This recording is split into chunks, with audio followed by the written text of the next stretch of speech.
This week, a former teacher's murder trial ends in a mistrial, a school shooter pleads guilty as emotional victims confront him in court, shocking new evidence is revealed in the D4vd hearing, and one of the year's biggest trials is finally about to begin. This is the 13th Juror Podcast, where we explore the trials, investigations, and true crime stories that everyone is talking about. I'm your host, Brandy Churchwell, and this is Court Report, your weekly roundup of the biggest courtroom headlines, breaking stories, and the legal developments shaping the nation's most talked about cases. Okay, y'all. First, let's get into the verdicts that were reached this week. We have a quick update on the Kianna Davis case that we talked about last week. Now, Kianna is the former Georgia teacher who was charged in the November 2020 death of her 2-year-old son, Carter Ambrose. Carter was taken to his pediatrician's office unresponsive, and although he had a history of health problems, an autopsy determined that he died from blunt force trauma to his abdomen that lacerated his liver. Now, prosecutors argued that those injuries happened while Carter was in the exclusive care of Kianna and her then-boyfriend, Keon Benton. Now, the defense pushed back, saying that Carter had been a medically fragile child, and they questioned whether prosecutors could prove exactly when and how the injuries occurred. And they pointed out that Kianna was actually teaching during at least part of the time frame when they say that Carter could have sustained these injuries. Well, after days of deliberations, the jury could not reach a unanimous verdict on any of the 7 charges.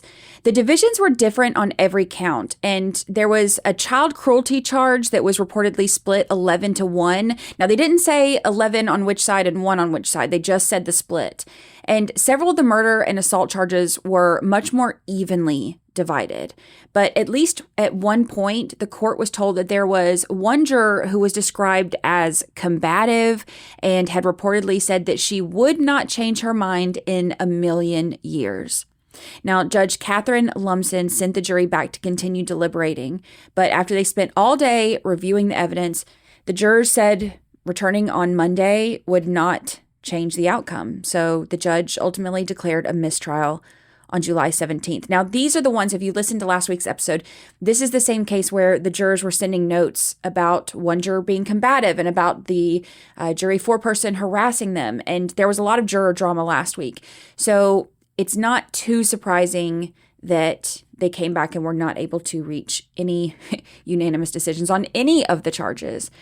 And just to clarify, a mistrial is not the same thing as an acquittal. So Kianna has not been convicted, but she has also not been cleared. So the district attorney said that they have already said the state intends to retry this case once it's placed back on the trial calendar.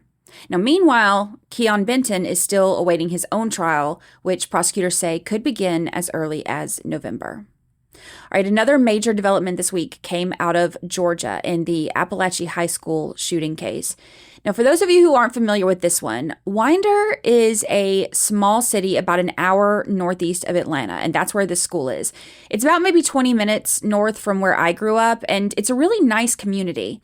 Now, on September 4th, 2024, prosecutors say that Colt Gray, who at the time was only 14 years old, walked into Apalachee High School armed with a rifle, killing 2 teachers, Richard or Ricky Aspinwall and Christina Irami, and 2 14-year-old students, Mason and Christian, before he was taken into custody.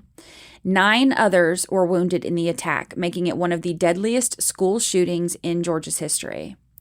So here's where this story made even more headlines, y'all. After the shooting, Colt's father, Colt Gray, was charged with 29 felony counts. His father, including second-degree murder, involuntary manslaughter, and cruelty to children. Now, 2 of those counts were later dropped.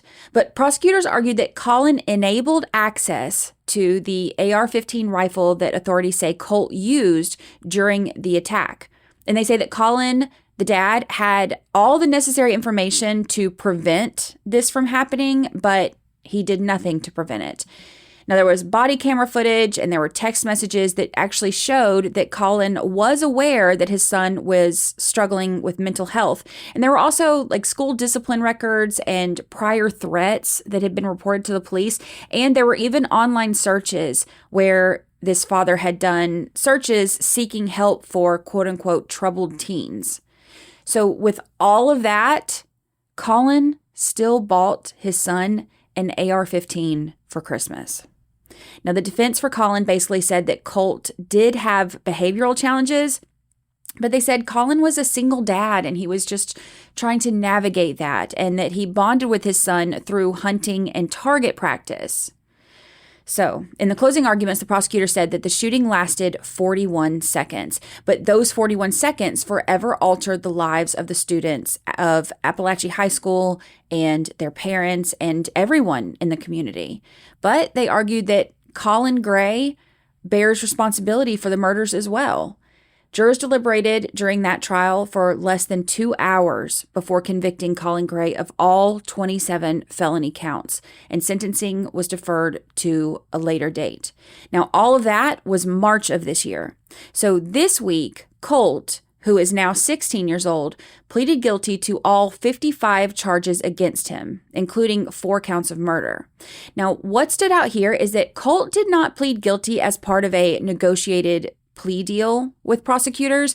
He just basically admitted his guilt, meaning the focus of the proceedings has now shifted entirely just to sentencing. Now, the judge will decide whether Colt spends the rest of his life in prison without the possibility of parole, or whether he will get a life sentence but eventually be eligible for parole under Georgia law. Now, the sentencing hearing has been incredibly emotional. There have been family members, teachers, and student survivors that have taken the stand to describe how the shooting forever changed their lives. The widow of teacher Ricky Aspinwall spoke about the unimaginable grief that her family continues to carry and the trauma their 2 young daughters will live with for the rest of their lives. One student who survived the shooting described being shot multiple times, undergoing several surgeries, and spending nearly a year learning how to walk again. Other survivors recounted the sheer terror that they experienced as gunfire echoed through the halls, offering heartbreaking reminders that the impact of that day extends far beyond just the 4 lives that were lost. This hearing is expected to continue this week as the defense presents mitigating evidence from a psychologist, juvenile detention staff, and Colt's grandmother before the judge ultimately decides Colt's sentence. We'll be right back.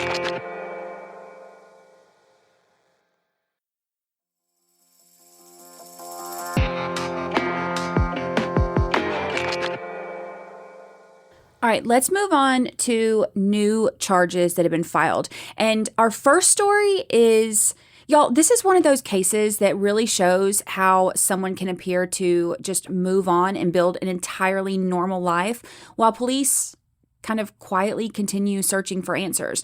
This is the closing of a cold case, and this is kind of a wild one. Okay, so back in January of 2012, 32-year-old Iracema Chavez was found murdered inside her apartment in Arlington, Texas. Her teenage niece was the one who discovered her body. So sad. So Iracema had been stabbed more than 100 times. And according to her niece, there was so much blood that even the white walls were just covered. Now, investigators found no signs of forced entry, but surveillance footage from the apartment complex captured a person wearing baggy clothing and a baseball cap and a hoodie walking up the stairs to her apartment. Now, the person knocked on the door and appeared to exchange a few words with someone inside and then was allowed in. Now, that suggested that Iracema may have known her killer. But the most important piece of evidence was something very, very small. This is a single drop of fresh blood found on a television stand inside Iracema's bedroom. Now, testing confirmed that the blood did not belong to Iracema. It came from an unidentified Hispanic woman, presumably someone who had been injured during the attack.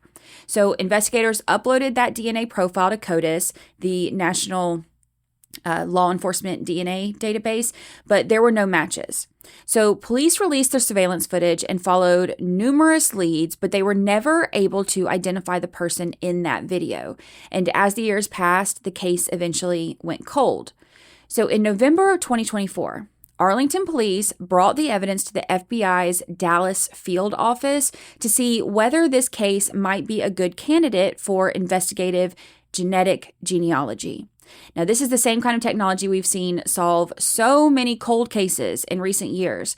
Instead of relying only on a direct match in a criminal database, investigators can use DNA submitted to genealogy databases and trace family connections and begin building out a family tree.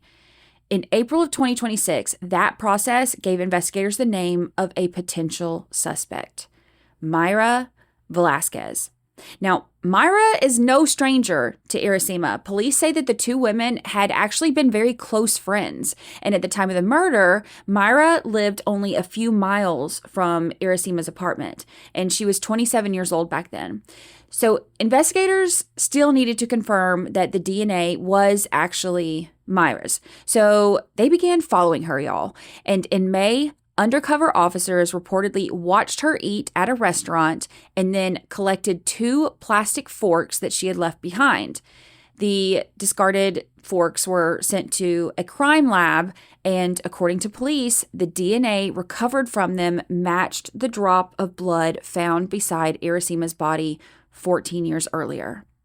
Now, Mayra, who is now 42, was arrested on July 16th and charged with capital murder. Now, that higher charge is reportedly based on the allegation that Iracema was killed during the commission or attempted commission of a robbery. So Mayra is currently being held without bond. But here's the part that kind of makes this story really weird, kind of surreal. During the 14 years that police were trying to identify Iracema's killer, Mayra apparently just went on with her life. She was living her best life, y'all. She started a family and she literally traveled around the world. She became a licensed real estate agent, won awards, and built a successful career. One former colleague described her as kind and polite and family-oriented and a sweet lady, quote unquote, sweet lady. Those were the exact words that were used. Someone that she could never imagine being accused of something like this. And now, after all those years, police say that the secret that she had allegedly been carrying was revealed by something that she couldn't outrun, her own DNA left behind in a single drop of blood. So, investigators have not publicly identified a motive at this point, and Mayra has not been convicted of this crime. But if the prosecution's allegations are true, this is a case that remained unsolved for 14 years. And now we have modern technology and 2 plastic forks that finally gave investigators the break that they had been waiting for. All right, now, our other new charges case.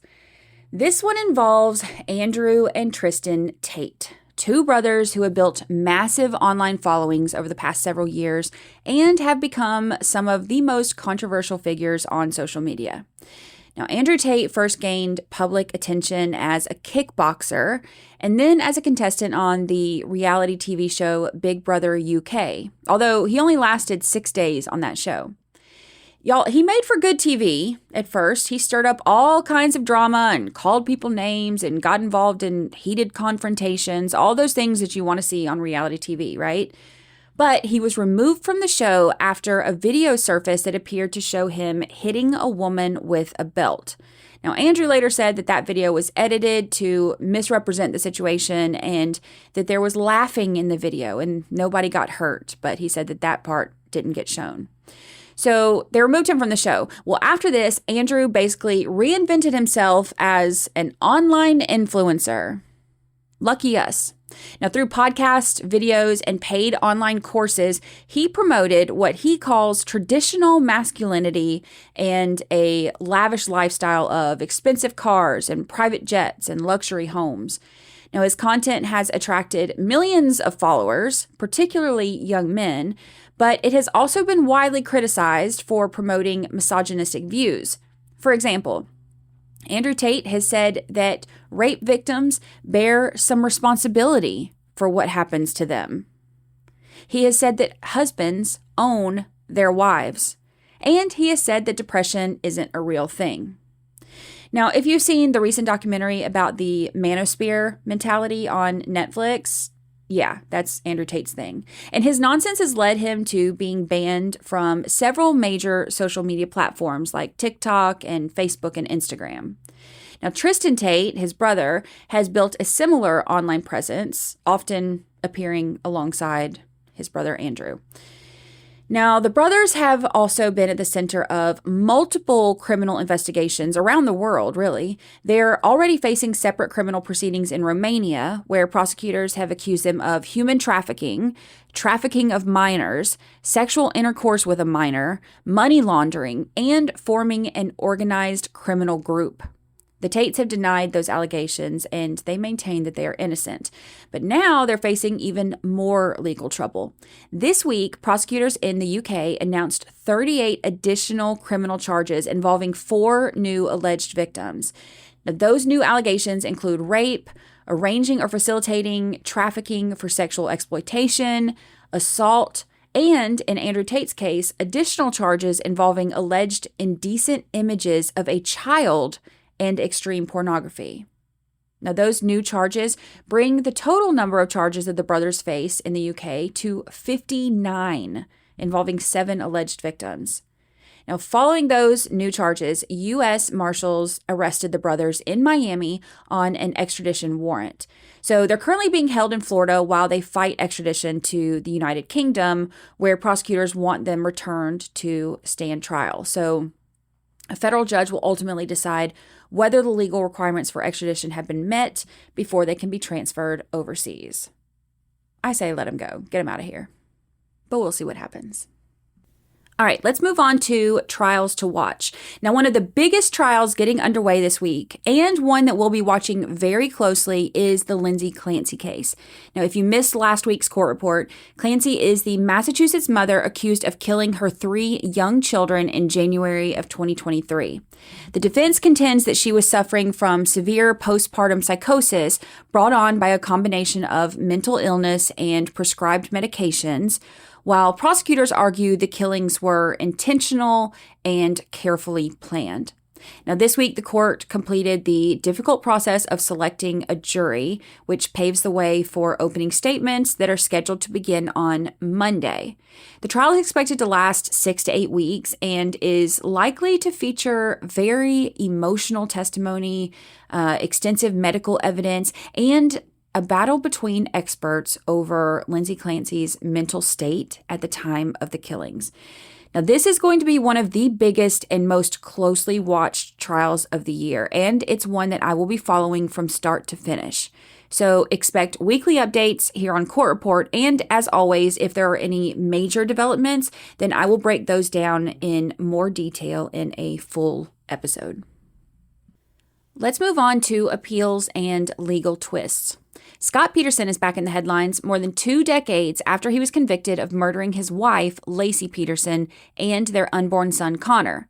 This is a case that's always been personal to me. I dedicated 2 episodes of 13th Juror to it, one breaking down the prosecution's case and one laying out the defense's case. Now, if you've listened to those episodes, you know that this has stayed with me ever since it happened. Laci disappeared on my birthday, and by the time her and Connor's remains were found, I had just learned that I was pregnant with my own son. The thought that Laci never got the chance to hold her little boy affected me in a way that I can't really put into words, and it's actually the reason that I named my own son after him. My son's middle name is Connor. Now, this case is back in the spotlight after A&E released a new 2-part documentary, Scott Peterson, The New Evidence, which revisits the conviction and highlights arguments from Peterson's legal team and the Los Angeles Innocence Project. The documentary discusses several claims, including questions about eyewitness sightings of Laci, updated analysis of tidal movements in the San Francisco Bay, forensic evidence, and the long-debated theory that Laci may have interrupted a burglary near her home before she disappeared.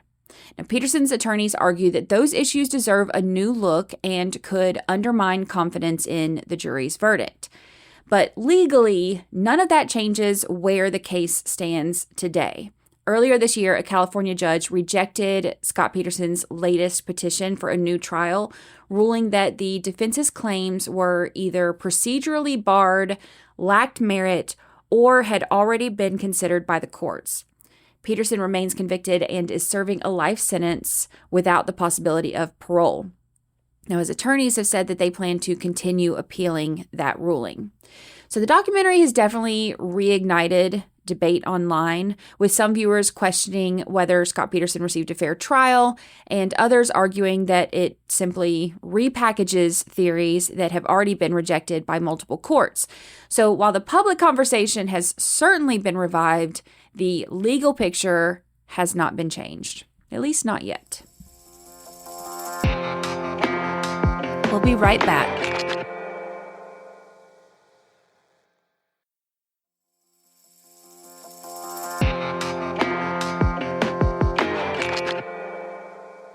All right, now for our top story. We move on to cases making headlines. And this one has been all over all of the headlines all week long.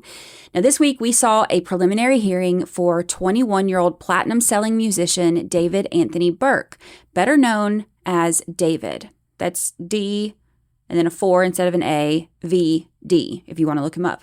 Now, this was the first real opportunity for prosecutors to begin laying out the evidence that they say connects him to the killing of 14-year-old Celeste Rivas Hernandez.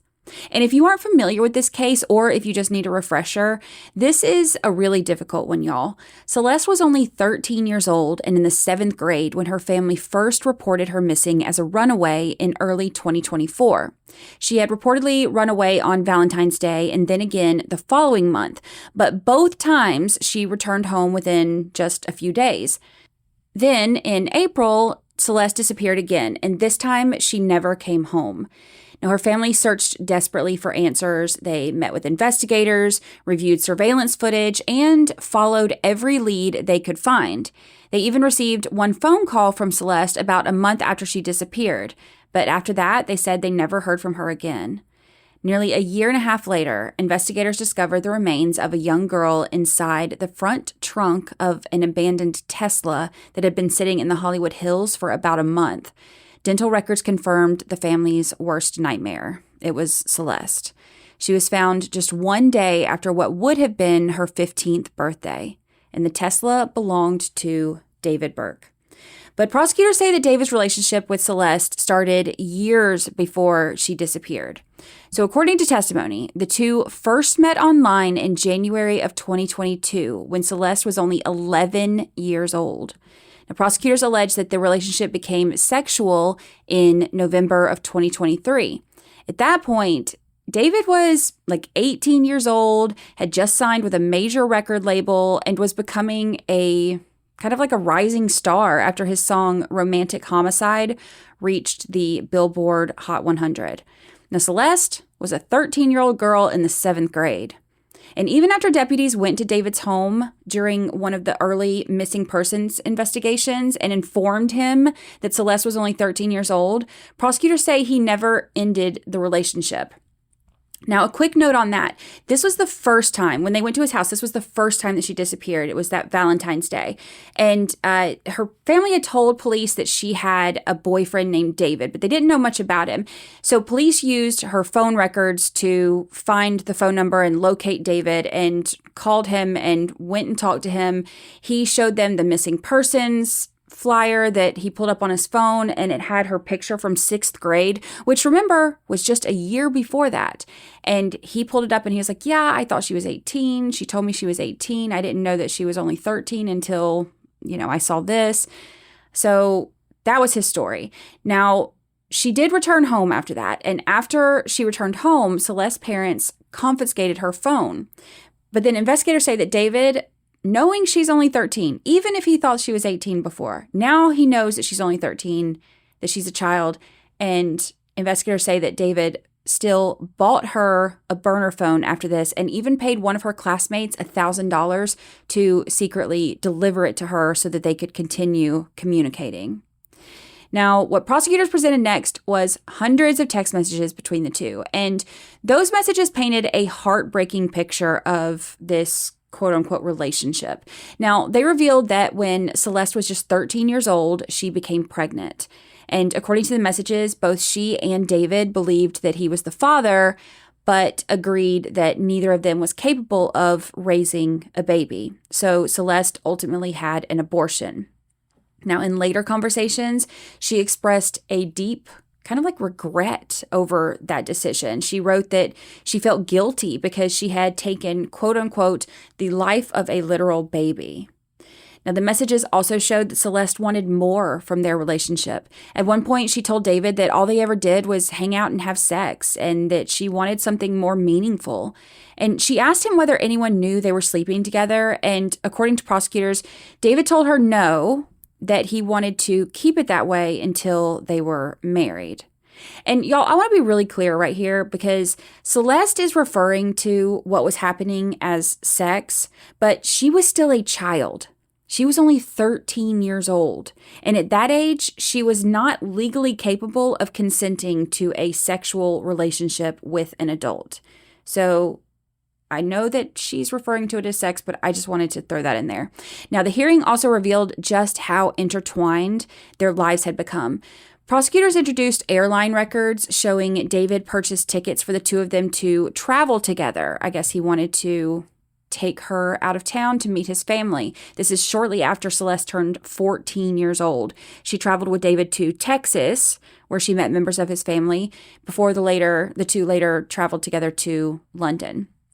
Now, the court was also shown photographs and videos recovered from David's phone showing the two kissing, embracing, and lying together in bed. And investigators also documented matching tattoos. So Celeste had David tattooed in red ink on her ring finger, and David had Celeste tattooed in red ink on his ring finger. And prosecutors pointed out a chilling detail here. When Celeste's remains were recovered, the finger where her tattoo had been located had been cut off and has never been recovered. That's terrifying. Now, some of the most emotional testimony came when investigators described evidence the judge could not allow to be displayed in court.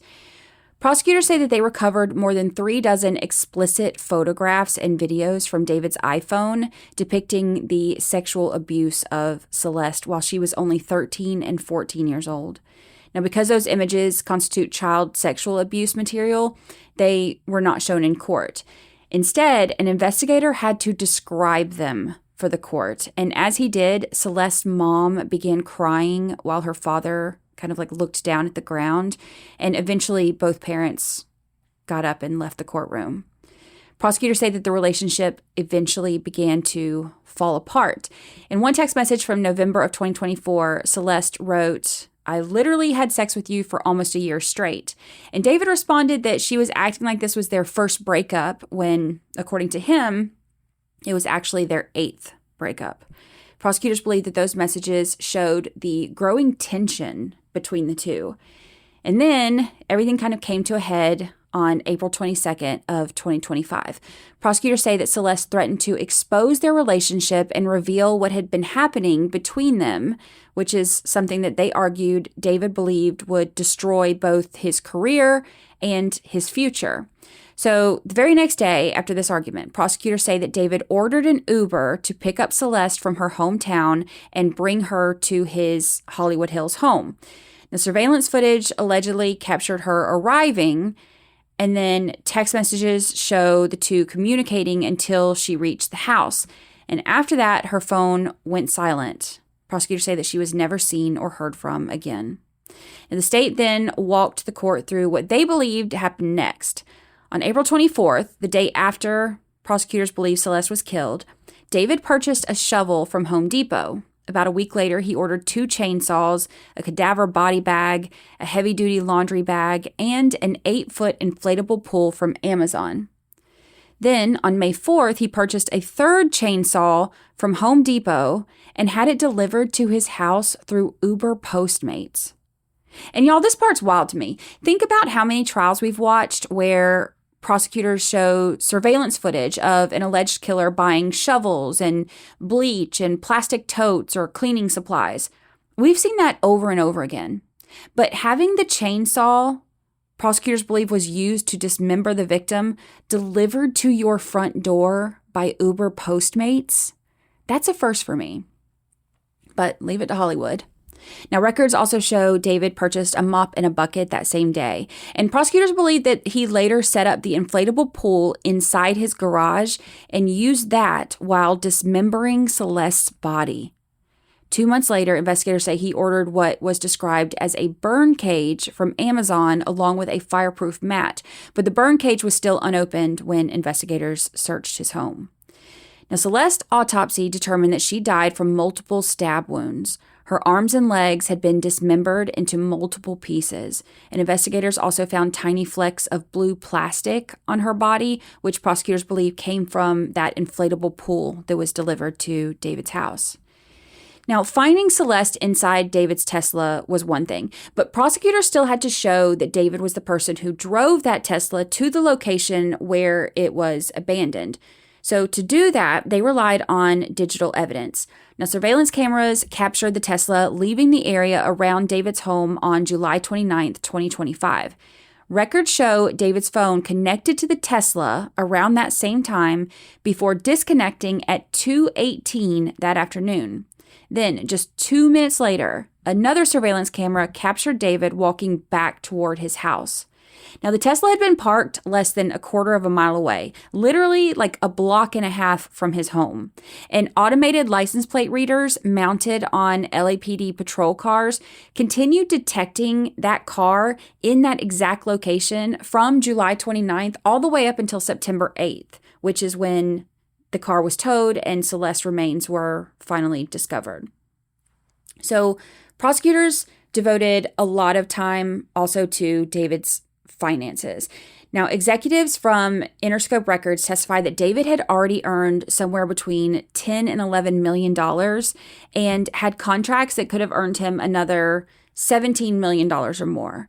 And prosecutors argued that when Celeste threatened to expose their relationship, David believed that he stood to lose all of that. And that's why they're pushing the special circumstance allegation that the murder was committed for financial gain. Now, the hearing also revealed something else that had not been previously public. After Celeste's death, prosecutors disclosed that David had already been under investigation for alleged sexual acts involving a child under the age of 14, and that Celeste herself was a witness in that investigation. And prosecutors now allege that David killed her not only for financial gain, but to prevent her from testifying. David was arrested in April 2026 and charged with first-degree murder, along with special circumstance allegations of lying in wait, financial gain, and murdering a witness to a criminal investigation. He's also charged with sexual acts involving a child under 14 and mutilation of human remains. So if convicted, prosecutors have said that they intend to seek the maximum punishment allowed by law, which in this case could mean life in prison without the possibility of parole or even the death penalty. Now, remember, a preliminary hearing is not a trial. The judge is not deciding whether David is guilty or not. At this stage, prosecutors only have to establish probable cause. That is, enough evidence to show that a crime was likely committed and that David likely committed it. So if you listen to my Tyler Robinson episode, this is the exact same process we talked about there. Cameras weren't allowed inside the courtroom, so I pieced all of this testimony together from reporters who were there, including my friend Lauren Conlon. Now, if you're looking for really detailed day-by-day updates from inside the courtroom, I highly recommend following Lauren on X. She's been in the courtroom covering this hearing firsthand, and she's done an excellent job reporting on the testimony as it happens. You can find her at Conlon_Lauren on X. The hearing will continue this week, and I will keep y'all posted on updates. So that's your court report for this week. I'll be back next week with the latest developments. Until then, keep asking questions, keep looking at the evidence, and decide for yourself what you believe. My name is Brandy Churchwell, creator and host of the 13th Juror podcast. If you enjoyed this episode, be sure to follow the show on your favorite podcast platform and leave a rating or review. For additional episodes, case updates, and more information about the podcast, visit our website at 13thjurorpodcast.com. The evidence has been presented, the arguments have been made, and now comes the same question faced by every juror. What do you believe? Thank you for listening.